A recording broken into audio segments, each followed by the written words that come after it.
Mateo, capítulo 7, versículo 21, dice sobre el particular: no todo el que me dice, Señor, Señor, entrará en el reino de los cielos, sino el que hace la voluntad de mi Padre que está en los cielos. Hermano, solamente si se arrepiente, deja el pecado y vive de acuerdo a la palabra, Dios lo podrá perdonar por la sangre del Señor Jesucristo. Cuando el Señor fue crucificado, muchos se burlaron de él y lo insultaron. Incluso le decían, si en verdad eres hijo de Dios, baja de la cruz ahora. Este es el lado perverso del ser humano. Se estaban burlando e insultando al Señor Jesús, quien estaba muriendo por ellos. Hermano, si no hubiera conocido la palabra, usted hubiera hecho lo mismo. Pero como ahora ya conoce la verdad y ha aceptado al Señor Jesucristo como su Salvador, ya sabe lo agradecido que debe estar. Volviendo al mensaje, mientras muchos estaban burlando del Señor, había dos criminales que estaban crucificados, uno a cada lado de él. Mateo capítulo 27, versículo 44 cita: lo mismo le injuriaban también los ladrones que estaban crucificados con él. Sin embargo, el pasaje en Lucas capítulo 23, versículos 39 al 43 dicen algo diferente. Mientras uno de los criminales insultaba a Jesús, el otro le increpaba hacerlo.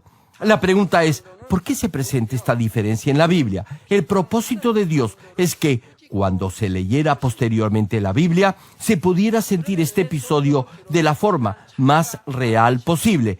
En ese tiempo, la escena de la crucifixión no podía ser grabada en video como hoy en día, y solo podía ser recogida con palabras. Hermano, si se escribiera todo en forma detallada en la Biblia, que describe el cultivo del ser humano y el proceso de salvación, se hubiera necesitado miles de libros. En este sentido, incluso el pasaje de la crucifixión tuvo que ser resumido y Dios hizo que fuera recogido de manera que pudiera sentirse el episodio de la forma más real posible. Ahora bien, ¿por qué no trata de imaginar la escena? Hay 3 cruces en el Gólgota y la muchedumbre que ha venido para presenciar la ejecución está gritando enfervorizada. Los soldados romanos están impidiendo con sus lanzas y escudos que la multitud avance. La gente está parada en semicírculo y la cruz y los soldados están al centro. Por eso, de acuerdo a la ubicación de cada persona, se podía escuchar lo que decían de forma diferente. Las cruces habían sido puestas en un montículo y la multitud estaba en la parte baja. Si uno estaba al lado del criminal que lanzaba improperios a Jesús, podía claramente escuchar lo que este criminal estaba diciendo, pero no podía oír muy bien lo que el otro criminal estaba hablando. La cruz del Señor estaba en el centro y los que se encontraban en un extremo tenían que haber oído claramente al criminal que estaba cerca de ellos. Sin embargo, no podían escuchar al otro que se hallaba en el otro extremo. Por eso, en el momento en que uno de los criminales reprendía al primero que estaba al otro extremo, la gente no podía haber escuchado lo que decía el segundo criminal. Además, podía parecer que el segundo criminal le hablaba a Jesús, que estaba en el centro. Es decir, el segundo criminal, al voltear su cara y hablar, podía parecer que le estaba hablando al Señor. Aún así, no podían haberlo escuchado bien, ya que había mucho ruido, alboroto, bulla y escarnio. Además, dado que los criminales estaban agonizando en la cruz, en realidad no podían hablar muy fuerte. En esta situación, el criminal arrepentido reprendió al otro que lanzaba insultos al Señor. Empero, para alguien que estuviera al lado del criminal que decía improperios, podía parecer que el criminal arrepentido también lanzaba insultos al Señor Jesús. No obstante, alguien que estuviera al lado del criminal arrepentido o detrás del Señor Jesús podía claramente escuchar lo que decía el Señor y ambos criminales, y podía por ende transmitir correctamente lo que habían dicho. Por cierto, Dios pudo hacer que el escritor supiera exactamente lo que estaba sucediendo y dejarlo describir exactamente lo que acontecía. Sin embargo, al permitir esta clase de diferencias, los que la leen con la inspiración del Espíritu Santo podrán vivenciar esta situación tan real como si la estuvieran viendo. Hermano, todos los 66 libros de la Biblia han sido escritos por la inspiración de Dios, por lo que no hay ni un solo error ni falta en toda ella. En consecuencia, cuando lea la Biblia, aun si hay algo que no concuerda con su razonamiento, espero que no juzgue nada con sus pensamientos carnales. Lo animo a que le pida a Dios el significado espiritual de cada pasaje y que, con la inspiración del Espíritu Santo, entienda claramente su voluntad en cada versículo. Amados hermanos en Cristo, clavado en la cruz, el Señor Jesús sufrió durante muchas horas un intenso dolor y finalmente expiró. Juan, capítulo 19, versículo 31, señala al respecto. Entonces, los judíos, por cuanto era la preparación de la Pascua, a fin de que los cuerpos no quedasen en la cruz en el día de reposo, pues aquel día de reposo era de gran solemnidad, rogaron a Pilato que se les quebrasen las piernas y fuesen quitados de allí. Hermano, era viernes cuando Jesús fue crucificado. El día siguiente era sábado, el día de reposo para los judíos, y debido a que era día de reposo, no podían dejar a ningún cuerpo muerto bajo maldición crucificado en una cruz. Por eso los judíos le pidieron al gobernador Pilato que les permitiera bajar los cuerpos de los crucificados. Hermanos, si se quiebran las piernas de los que están clavados en una cruz, no podrán sostener más el peso de su cuerpo y morirán rápidamente asfixiados. A los dos criminales que estaban a cada lado del Señor los bajaron luego de habérseles quebrado sus piernas.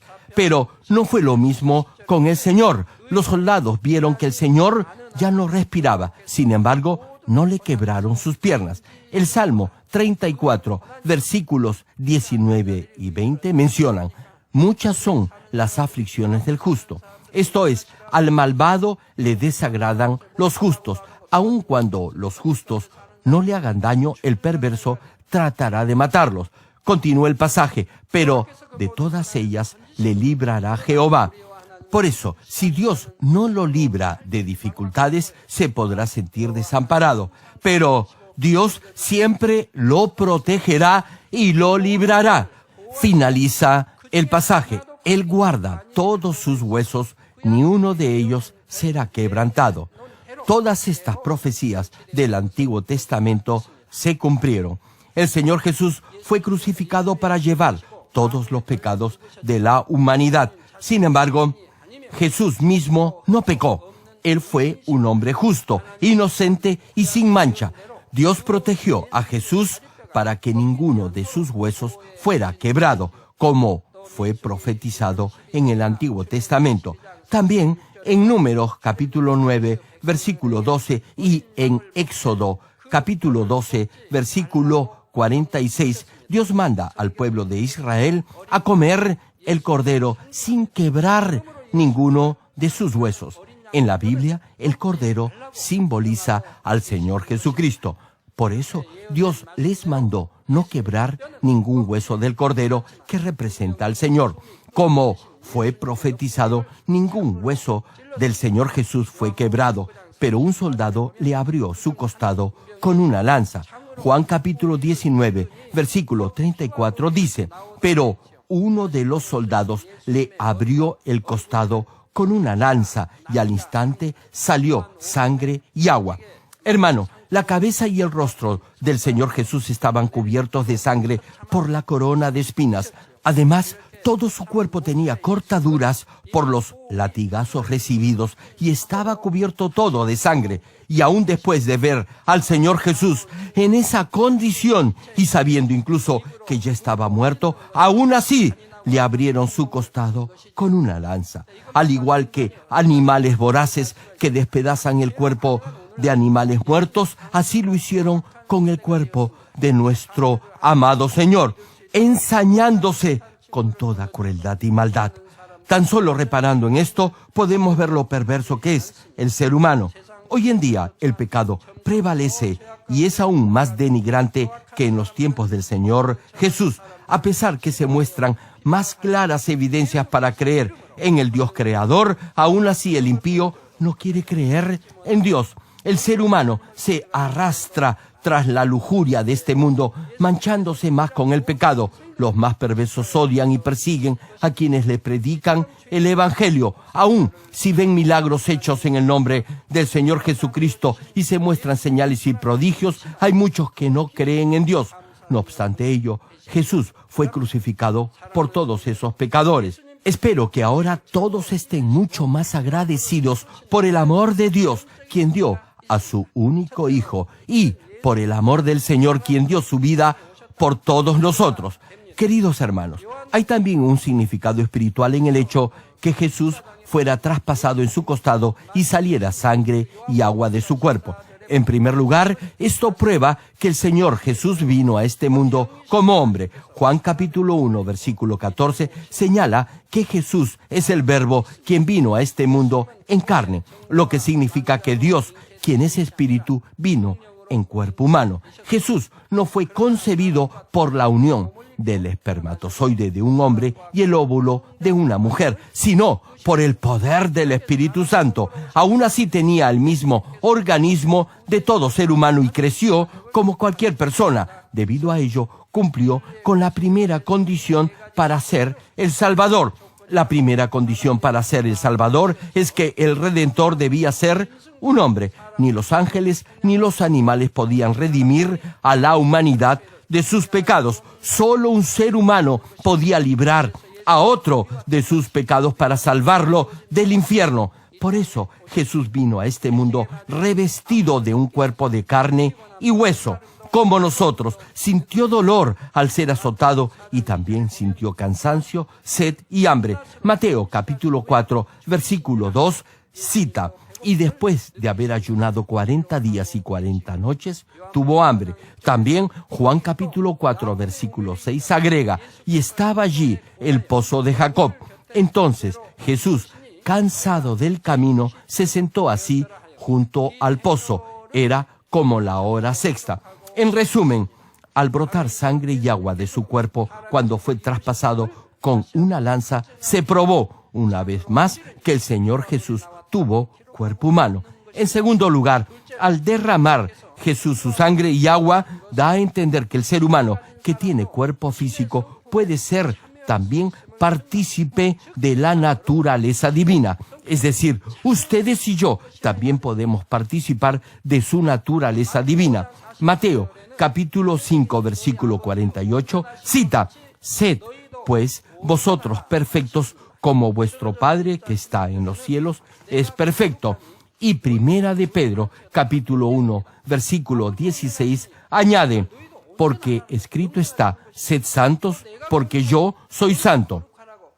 Hermano, Dios le manda a ser perfecto porque Él es perfecto y a ser santo porque Él es santo. Si dice que su espíritu está listo, pero su carne es débil, eso será solo una excusa que no tiene sentido. Eso era antes que el Espíritu Santo viniera a este mundo. Nuestro Dios y Padre es santo y perfecto. Por eso desea que sus hijos también sean santos y perfectos. Filipenses, capítulo 2, versículo 5 cita: haya, pues, en vosotros este sentir. ¿Qué clase de sentir? Prosigue el pasaje, que hubo también en Cristo Jesús. Hermano, Dios le dice que debe tener la misma actitud del Señor Jesucristo. Y segunda de Pedro, capítulo 1, versículo 4, agrega: por medio de las cuales nos ha dado preciosas y grandísimas promesas, para que por ellas llegaseis a ser participantes de la naturaleza divina, habiendo huido de la corrupción que hay en el mundo a causa de la concupiscencia. Sí, hermano, debe ser partícipe de la naturaleza divina. Jesús tuvo el mismo cuerpo que cualquier ser humano, pero vivió una vida santa sin cometer pecado alguno durante toda su vida. Debido a que tuvo la misma naturaleza que la nuestra, tuvo también las mismas emociones como todo hombre. Sin embargo, superó toda tentación del diablo y vivió solo de acuerdo a la palabra de Dios. Obedeció solo a Dios con un sí y un amén.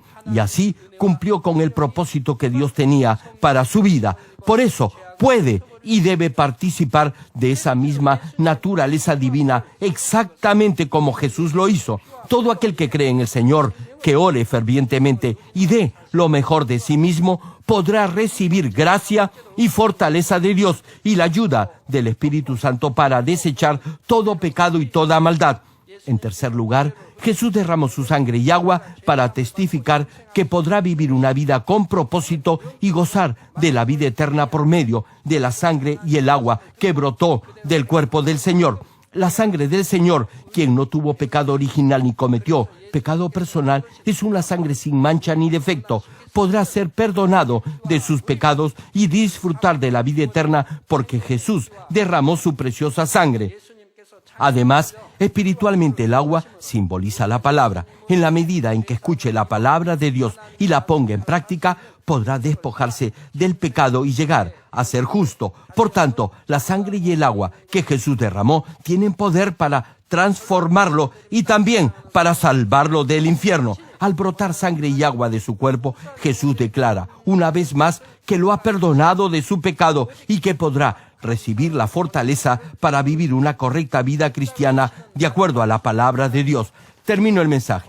Amados hermanos en Cristo y estimado público, Jesús tomó el camino del sufrimiento con gozo y acción de gracias porque infinidad de almas serían salvas a través de esos padecimientos. No trató de huir de esos sufrimientos hasta que llegó el momento final de la crucifixión. Solo oró hasta que su sudor se transformó en gotas de sangre para cumplir con la providencia del Padre. Tan solo deseaba que un alma más fuera librada del tormento eterno del infierno.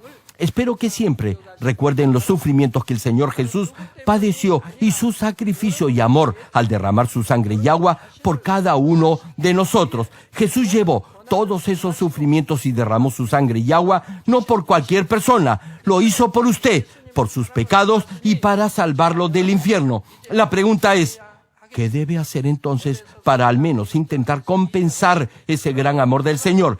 Efesios capítulo 5 versículos 1 y 2 citan: Sed, pues, imitadores de Dios como hijos amados, y andad en amor, como también Cristo nos amó y se entregó a sí mismo por nosotros, ofrenda y sacrificio a Dios fragante. Hermano, espero que en lo profundo de su corazón llegue a comprender el amor del Señor. Lo tenga siempre presente, eche fuera todo pecado y toda maldad y recobre completamente la imagen perdida de Dios. Oro en el nombre del Señor Jesucristo para que en el día final vaya al hermoso reino de los cielos, alabe el amor del Señor y goce así de la vida eterna.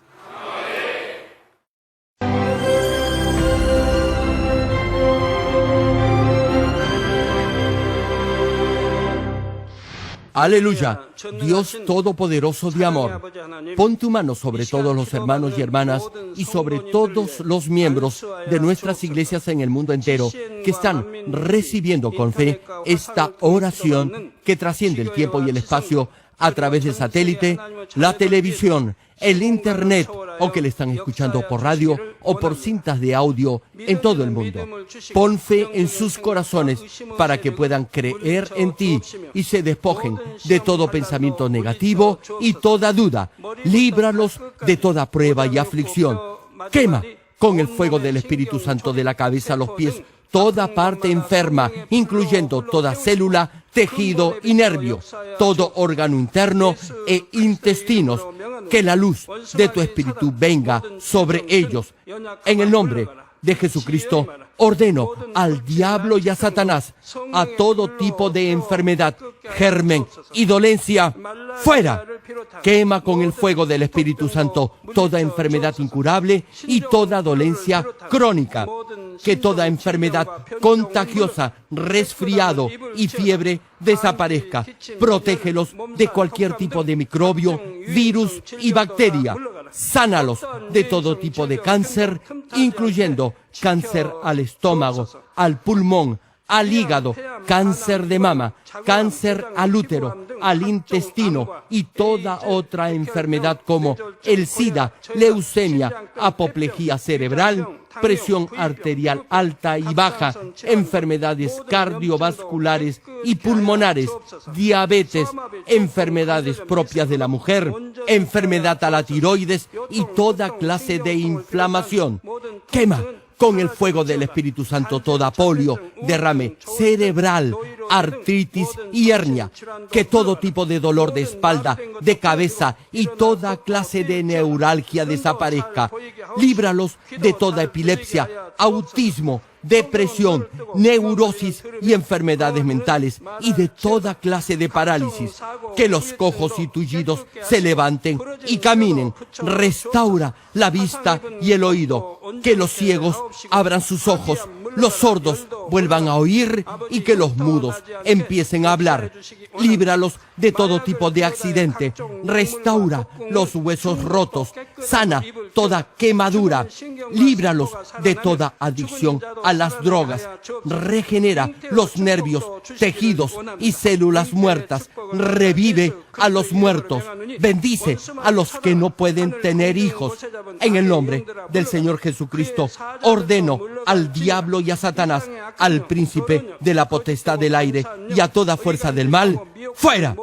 Todo espíritu maligno, inmundo, de engaño, espíritu de mentira, espíritu de división, de tentación y todo otro espíritu de iniquidad, ¡fuera! Ato a toda fuerza de la oscuridad y de maldad, y que la luz de tu espíritu descienda sobre ellos. Padre, fortalécelos para clamar en oración y dales poder para desechar todo pecado y llegar a la santidad. Que tengan salud, que sus almas prosperen y que sus familias sean evangelizadas y vengan al Señor. Protégelos de todo tipo de accidente y bendícelos para que tengan una vida de éxito y prosperen todo. Guarda y protege a todos tus hijos y sus hogares, centros de trabajo y negocios con el muro de fuego del Espíritu Santo, con tus huestes celestiales y tus ángeles y con tus ojos que son como llamas de fuego. Da a los estudiantes sabiduría y perseverancia y pone en sus corazones el anhelo de estudiar y progresar. Guarda sus corazones y pensamientos de todo lo mundano y siembra en ellos un ferviente amor por el Señor. Dios, bendice a tus hijos y que todo lo que hagan sea para gloria tuya. Gracias, Padre, por haber escuchado nuestra oración. Toda la gloria sea para ti. He orado en el nombre de nuestro Señor Jesucristo. 아멘.